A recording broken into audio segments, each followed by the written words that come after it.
Well, welcome everybody to the Resilient Leadership Podcast, where everything that we talk about is aimed at helping you to lead with a greater sense of calm, clarity, and conviction, even in uncertain times. My name is Bridgette Tyre, and today, as always, I am joined by my trusty colleague and co-host, Irvine Nugent.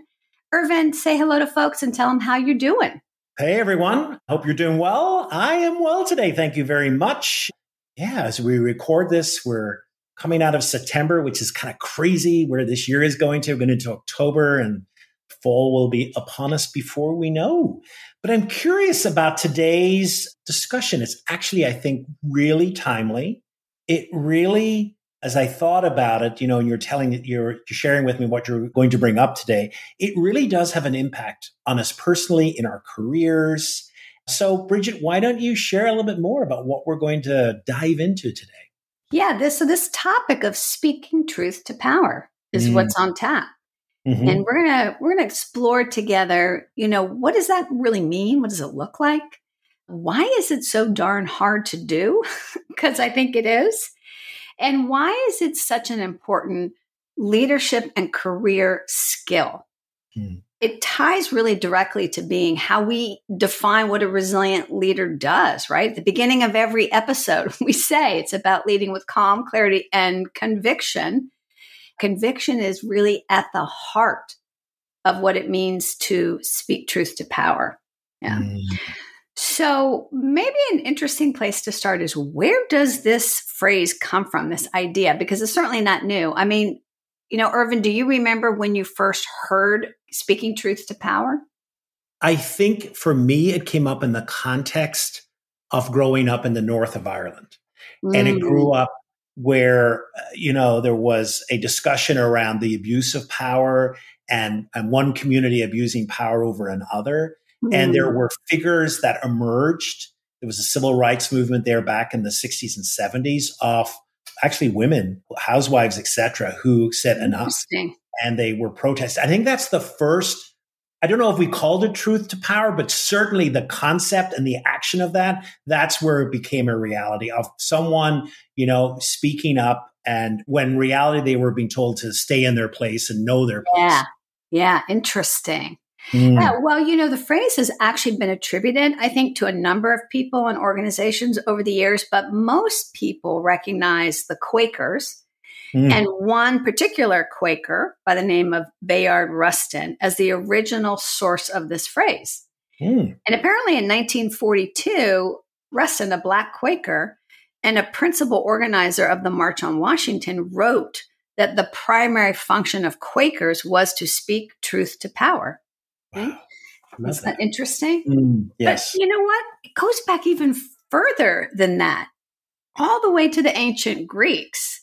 And they had a word for this, which was parrhesia. And that derives from the Greek words pan, which means all or everyone, and rhesis, which means speech or discourse.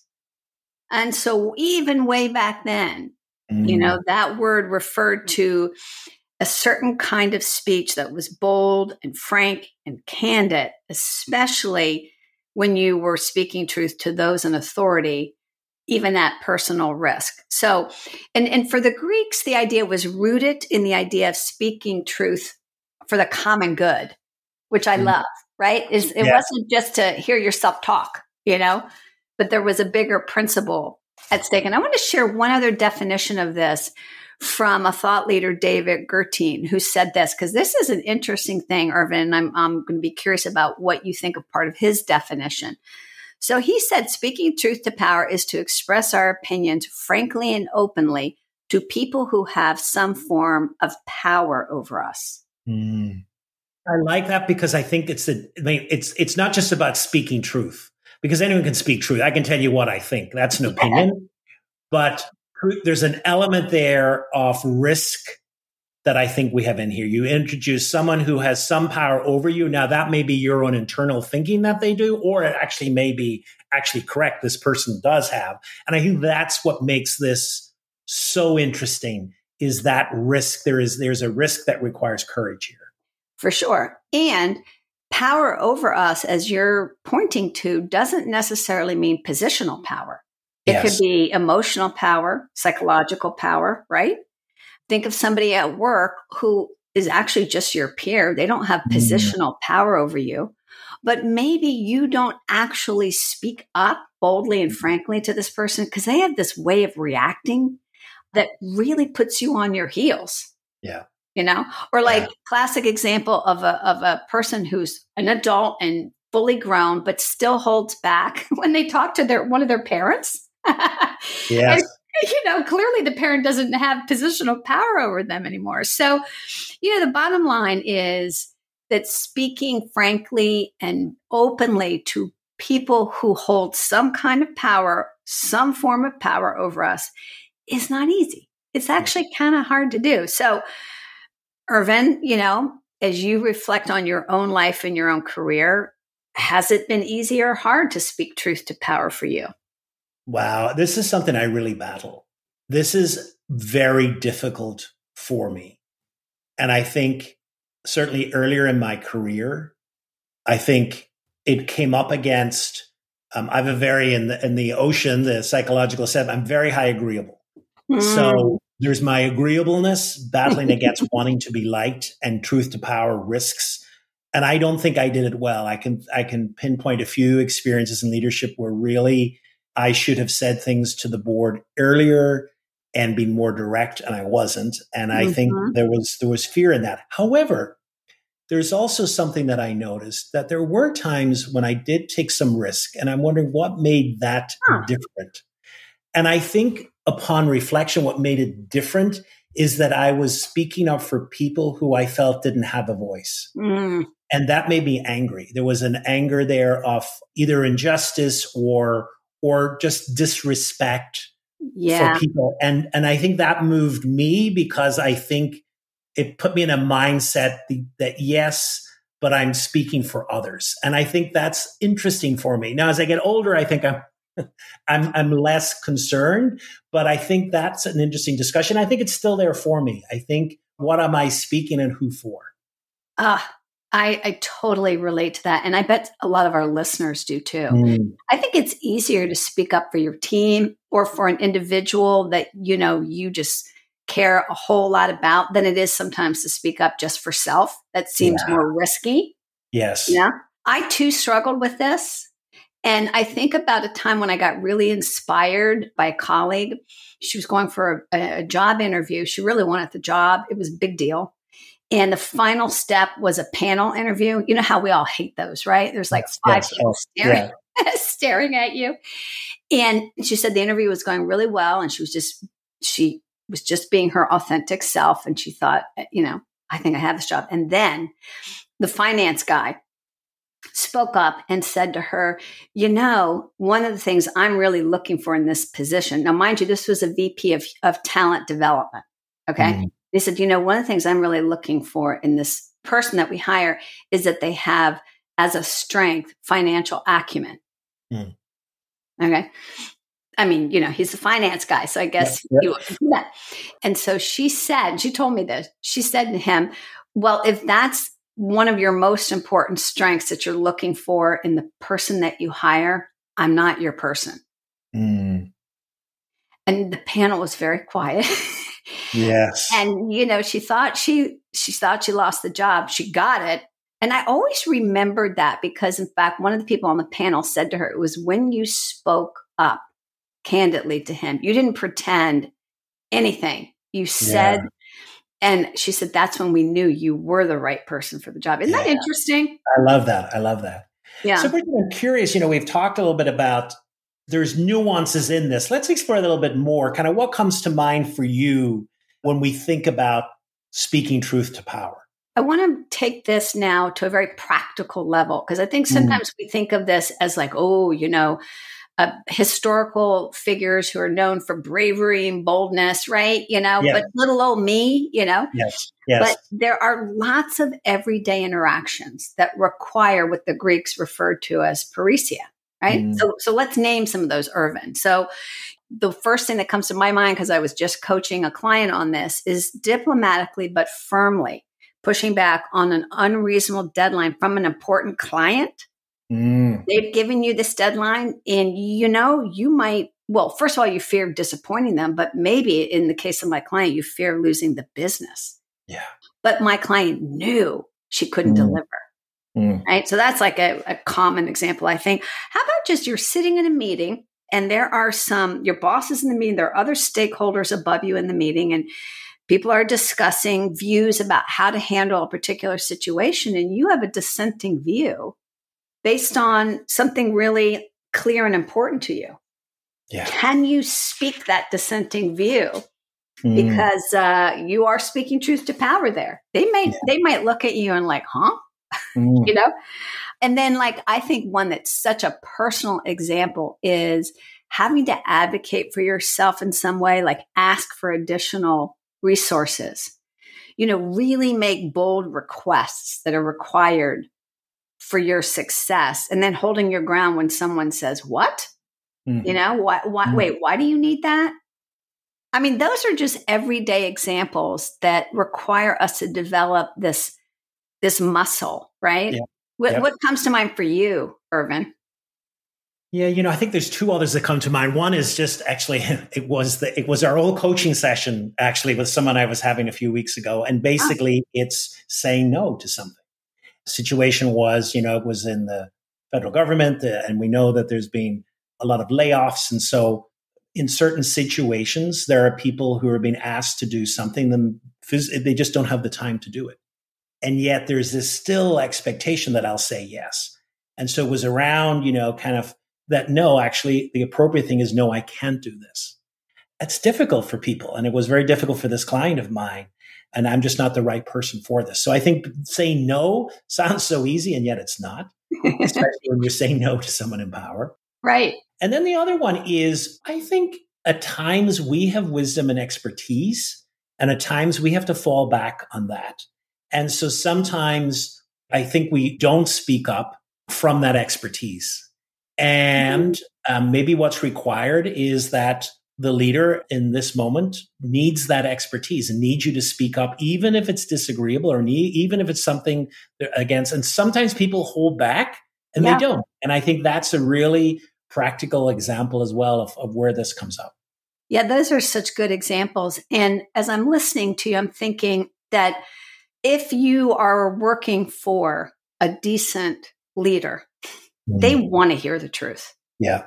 Now that doesn't mean they're going to like it in the moment, right? They don't always react in the moment, but actually most leaders want the actual information that's going to help them and the organization. Yeah. And I think, isn't that important to remember that, okay, I might get some uncomfortable pushback in the moment, but in the end, I'm going to trust that the people around me actually want to hear the truth as I know it, because that helps them make better, more informed decisions. Yeah. Right? Yes. We forget that. Absolutely. Yes. Okay. So all of this is easier said than done. You and I both admitted that this has been challenging for us. I'm thinking of our listeners, and they're probably also reflecting on their experience and realizing it hasn't always been easy to speak frankly and openly to those people that have power over them, some form of power. So I don't know. I think it's interesting, and it might be helpful to explore with folks, Irvin, and I'm curious what your thoughts are, is like, what does make this so hard? Why do we as human beings struggle somewhat? Now, some of us struggle more than others, but I think it's hard for people in general. Why? Great question. I think, first of all, a great jumping point for this is to really explore, what is our relationship to power and authority? Like how have we grown up? So I think we all have grown up in families of origin, and those families of origin have a message around, do you speak up to your parents or not? How do you deal with other adults, etc.? For me, I grew up and it was instilled within me, never misspeak to an elder as well. And it was very clearly that I'm there to be respectful, etc. And if I have an opinion, you keep that to yourself. So that's very interesting, and that reverberates. And then careers as well. look, I've had the privilege to do quite a bit of work with people who work in the military or maybe transitioning after a military career. And it was very interesting, when you do kind of teach leadership, to people that are in the military, they think, well, there's a line of command and that's it. There is no questioning. You take the command and you do it. And as you transition out from that into, I say, a corporate setting, then it's like a whole new role. It's like, oh, what do you mean I get to say no, et cetera? And that can, so it's so ingrained within us. So I think a great starting point is, how do I approach authority? What is my relationship to power? Then I think another one as well, which goes back to some of the basics, is that sometimes this is really difficult because some of the instinctive needs that we have as human beings feel threatened. Yeah. And we mentioned before in a previous one, there's 5 basic needs we all crave: for control, for safety, for approval, for belonging, for certainty. And there's 3 there that are absolutely, binging when it comes to speaking, truth to power. The first one is safety. Will I be safe? What's the risk? I prefer not to risk too much. And we've talked about risk. The second one is approval. It's like, I need approval. I mean, this is big for me. And I know that's what's held me back in my career with this particular skill is, so I would rather get the approval and not speak up. Yeah. And then the other one is belonging. That's deep within us to belong to a group, et cetera. And again, it's this risk, if I speak up, do I risk being ostracized? Do I risk kind of not being part of the in-group? And so these needs have a hold on us. I think at times we forget how instinctual it is within us and how much speaking truth to power goes against that instinct. And that, I think, is a clue to why it is difficult. Mm-hmm. And then the other thing is a knock-on from that, and that's the risk of being seen negatively. I think we all want to be in our careers, it's like, oh, well, we're a person who brings people together. We're a person who cooperates. We're a person that eases things through. And then sometimes, to be frank and open to people, risks that as like, people are going to see me negative as complainers, or that I'm not loyal to leadership, et cetera. So I think those are 3 that come to mind. So I'm curious, like, do they resonate with you? Anything else that you would share that kind of shed light on why this is such a difficult muscle? Yeah, well, that whole loyalty thing, oh gosh, I just think a lot of the leaders that I coach, when I ask them, like, what are some of your values? And it's not unusual for them to say loyalty. And I always think, how do you handle it when people say something that really challenges you? Because I think you can look at that as an act of being, disloyal, yes. Right? So that I can relate to that. Actually, while you were speaking about those instinctive needs, I had a childhood memory pop into my head. Now, you know how you were saying that in your family of origin, you were taught that, children should be seen and not heard, kind of a thing. Yes. I think that's a generational thing, right? So some of that went on in my family. But I remembered this one time that my family, we were sitting at the kitchen table, right? So 4 children, both my parents, I'm the youngest. And something was being discussed, and I do not know what to this day it was, but my dad was saying something. And I remember that I spoke up and I said something that went against what he was saying, or kind of made a little bit of fun of it or something. I cannot recall what it was. And he got up from the table and he left. Oh. He left the meal and he left the house. Wow. And there was no fanfare. There was no screaming. There was no nothing. It's just he got up and left.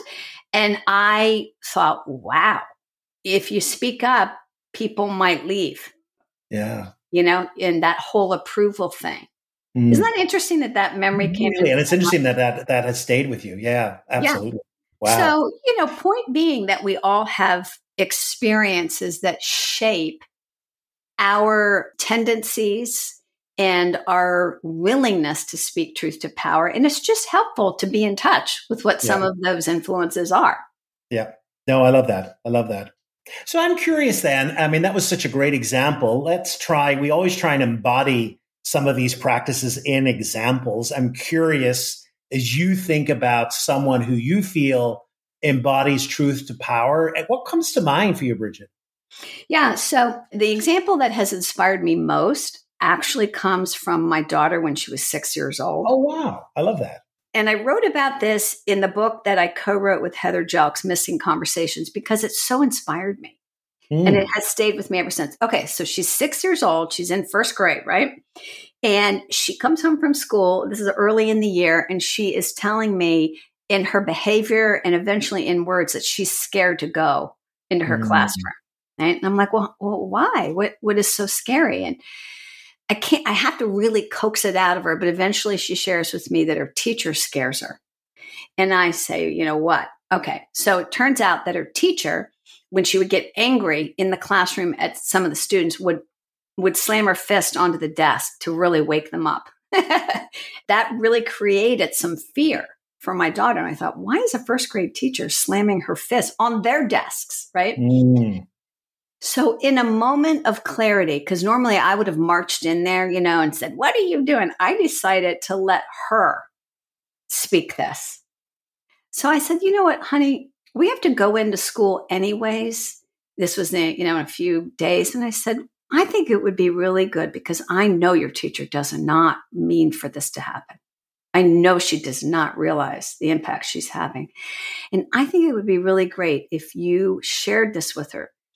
I think she would be grateful. And she looked at me with big eyes, but she was just young enough to not know what the risk really was. So I said, don't worry, I'll be right there with you. Yeah. And we made a pact that I would hold her hand and I would, if she needed extra support, I'd give her hand a little squeeze. Okay. So we go in and we have the conversation. And I said, hey, Mrs. So-and-so, Hannah had something that she wanted to share with you. And it's a little challenging for her. But she'd like to share it. And she was like, oh, Hannah, what is it? Having no clue what was coming, right?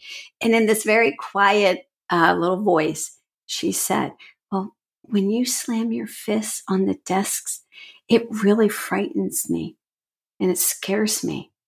And you should have seen the look on the teacher's face. Initially, she was like, well, I don't know what you're talking about. I mean, there are some boys in the class that don't, behave, but you always behave. So I squeezed her hand and she continued and she said, I know you don't slam your fist on my desk, but when you do it on the desk next to me, it still scares me. And that was when the teacher actually then took it in and said, I'm sorry, Hannah. Like, I didn't realize, I don't mean to scare you. You're doing all the right things. There are some kids in the class that aren't, but she backed up. And she said, I won't do that anymore. And after that, I noticed that my daughter just kind of stood a little taller. Interestingly, Irvine, from that day forward, she never mentioned a problem going to school again. Interesting. Oh, love that. Such a great example. Simple and direct and powerful. Yeah. And 6 years old. So the reason it stayed with me is I'm like, well, she did it at 6. Can I do it as an adult? Yeah, no, really. Anyways, okay. So how about you? So there's someone comes to mind. This is a few years ago. I was coaching someone and it was a healthcare company and the CEO had come up with a plan to cut costs. And there was a lot of pressure to cut costs. The board wanted to cut costs. And the grand scheme of cutting the cost was that some support staff would be cut. And instead of having the support staff, their tasks would be automated. And this would save monies and it would kind of get them where they needed to be. And my client was very uneasy about this. And they said, this is a disaster waiting to happen. And she said, but no one's saying anything. And this is the other thing as well. These moments in meetings where there's stuff that needs to be said in the table and it's never brought up. And so I said to her, well, maybe you're the voice that needs to be made, And so she did. She took this risk. But what I love about it is the way she went about it was very thoughtful. It wasn't a meeting. It was kind of a leadership meeting. And she kind of said, there were 3 things. She said, number one, she said, I've done some research. and other companies have gone down this way and the outcomes have not been optimal. And here's some of the outcomes. And then she said, number two, she said, if you go back, he said, what our customers really value is kind of a human connection. I think we're in danger of losing the human connection. Wow. And then the third thing she did was very easy. She said, I get the fact that we need to save, but here's maybe a hybrid approach we could have. We could keep some minimal staff for customers, and we could do this, that, and the other, do some automation, and it would still save, et cetera. And what was interesting was, and this I think is important, is that the CEO was kind of furious. She said he didn't really say anything overt, but his face turned red, and he was not a happy camper, and he'd been challenged. And she said the meeting ended, and she said, I felt horrible. I felt that I'd made the biggest mistake of my life. Oh my gosh. And then she was left to stew for about a week. And said the CEO came to her and he apologized. He said, and he said to her, I've been thinking about what you said, and actually let's talk a little bit more because I think you're actually on the right track. And so I think it's a great reminder that at times speaking truth to the power is not like you speak it and everyone feels great and there's celebration, etc. You may be left with that discomfort of and stew in it a little bit before you get a reaction. And I thought that was such a beautiful example that it was 3 or 4 days of really a lot of discomfort. And yet at the end of the day, it was kind of this acknowledgement that was what she did was totally correct. I am so glad you shared that particular example because he was pissed. Yeah. And this is what we fear, right? Is that we're going to get this really bad reaction. And guess what? Sometimes we do. Yes, absolutely. But isn't it interesting that he came back? Yes. And apologized. Yeah. Now that's actually similar to an example that just came to my mind. And this just only happened a couple of weeks ago, but you sharing the story makes me want to share this example, which is I had a client, we're working together for several months. One of the things we were working on is helping her to better manage her capacity. Mm-hmm. She tended to she was a pleaser and incredibly smart and intelligent, but she tended to overcommit all the time. Mm-hmm. Never told the truth to the powers that be about her capacity and her team. She just said yes to everything. And it was killing her. Okay. So in that context, she started realizing she had to practice something different. And she was going to have to speak up and say to one of her particular bosses that she could not do some things that he always counted on her to do. And that she anticipated he wouldn't like that too much. But she knew there was no way out of her dilemma. So she finally gathered her courage. And like your client, laid out very calmly and very factually what projects would be at great risk if she took on this additional work for him. And that those projects were her highest priorities. And this is why they were. And from an institutional point of view, they were not only highly visible, but they were really important. Mm-hmm. Well, guess what? He did not initially like that. Yeah. And I think there was some conversation that wasn't very pleasant. And here's what I want to share, is she held her ground. Mm-hmm. Like in the conversation. And there were other people present when the disappointment and the frustration came back at her. She didn't capitulate. She was respectful, but she stood her ground. Mm. And like your client, a few days later, he came back and apologized to her. Yeah. Yeah. Now, everything isn't hunky-dory all the time, right? Like there's still tough things about that. But I just want our listeners to be encouraged that we can face into some of these risks and even hold our ground in the midst of some reactions that are challenging, right? So what do you think? What's tying these examples together for you, Irvine? Well, we spoke about us in a coaching relationship. Part of a coaching relationship is a supportive relationship. So sometimes you don't have coaching, but I think what is important is that you have a trusted person. Sometimes it's good just to to share this with a mentor or just someone that has your back and say, here's what I'm thinking of doing, and just kind of as another person that has a lens. And actually, I think you're on the right track. This is really good. It can be a friend, a family member, a mentor, whatever. But I think that's really important. I think the other thing is both examples were very much our experience. This was thought out. It wasn't a rash thing. It was clearly delineated, and it was a matter of trusting my expertise, trusting the data that I have. And I think the other thing was it was all done for the common good, that this is not to highlight me. This is not to make me the superstar. This is really to advance the team. This is really to advance the organization. And I think that's there as well. And I think when you have that in mind as well, that can be really helpful. Oh, I agree. I'm thinking even back to the example I gave of my 6-year-old daughter, right? I remember that one of the things that she said to me was that the kids next to her were scared. She wasn't the only scared one. I'm curious, but anything else, Bridget, you would add as you kind of think about that?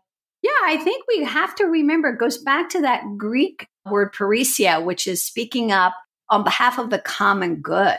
Yeah. And so remembering what is at stake here. Now, we're usually more in tune with what's at stake if it goes badly, but we have to stay in touch and in tune with what's at stake if we don't speak up. Yeah. And keeping this in mind, because usually if we speak up, there will be other people who will benefit, who will be positively impacted. And as we said at the beginning, for us and for a lot of our listeners, speaking up for others is easier, right? Yeah. So who are those others that could benefit from you using your voice in this way? Yeah. Wow. This has been really such a wonderful conversation, Bridget. It's been very reflective for me, and I'm thinking it's going to be reflective for people. And I think coming out of this, some key points is, to invite people their own little exploration. What's your memories about speaking up to power? When you think about speaking up to power, maybe go back to some of those instinctive needs that we have, like what's going on within you. Is there examples of when you took the risk or didn't take the risk? What held you back? Because I think it really is an important leadership skill that is so often not spoken about and yet so vital, so necessary. So this has been wonderful. Thank you, Bridget. Yeah, it leaves a lot of food for thought. So everyone, hopefully this has evoked some questioning within you as well. Appreciate you listening. And until the next episode, wishing you well. Thank you, everyone. Thank you, guys. Bye-bye.